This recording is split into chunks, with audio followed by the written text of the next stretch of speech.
Je suis responsable du laboratoire de biotechnologie ici à Fleury-Mont-Depré depuis 4 ans.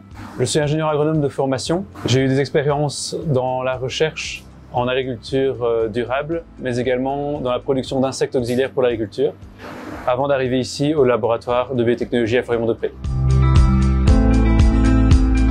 Les biotechnologies, c'est l'ensemble des connaissances scientifiques et des technologies appliquées aux organismes vivants. C'est un domaine très vaste qui va de la création et la production de vaccins jusqu'au phénotypage à haut débit au champ en utilisant des robots, mais également l'étude de l'ADN et la présence de traits d'intérêt chez les futures variétés. Au sein du laboratoire, nous allons nous intéresser à 2 domaines particulièrement. D'une part, la biologie cellulaire, où nous allons sauver des embryons et cultiver des plantules en conditions du laboratoire, mais également en serre. Et d'autre part, la biologie moléculaire, où nous allons étudier l'ADN et la présence de traits d'intérêt dans les futures variétés.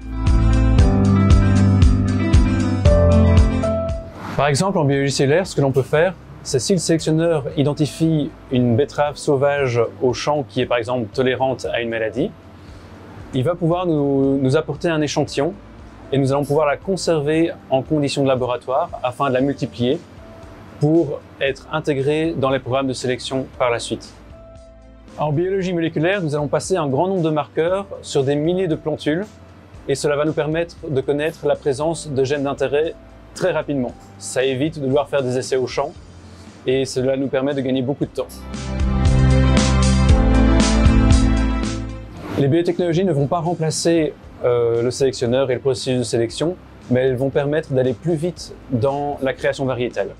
Par exemple, avec le changement climatique, nous devons être capables de créer de nouvelles variétés pour répondre rapidement au changement des conditions environnementales.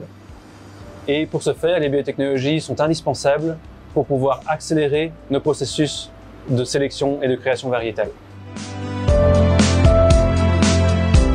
J'en ai déjà parlé, mais les changements climatiques vont entraîner l'apparition de nouveaux bioagresseurs, mais également de nouvelles conditions climatiques, pédoclimatiques, telles que la sécheresse et la salinité. Il est très important que nous puissions répondre rapidement à ces différentes problématiques.